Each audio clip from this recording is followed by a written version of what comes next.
അസ്സലാമു നബി സല്ലല്ലാഹു അലൈഹി ജന്മദിനം ആഘോഷിക്കുന്ന ഈ വേളയിൽ കൊച്ചു കഥ ഞാൻ പറയാം.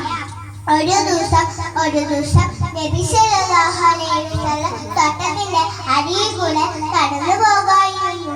അപ്പോൾ അവിടെ ഒരു ഒട്ടകം നിൽക്കണ്ടായിരുന്നു. നബിയെ കണ്ടുടനെ ഒട്ടകം കരയാൻ തുടങ്ങി.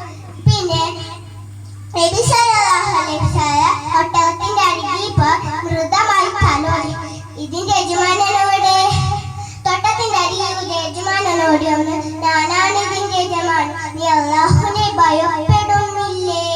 നീ ഒട്ടകത്തിന് ജോലി ചെയ്യിപ്പിക്കുന്നു, നീ ഒട്ടകത്തിന് ഭക്ഷണം കൊടുക്കാറില്ല, ഇതെല്ലാം എന്നോട് പരാതി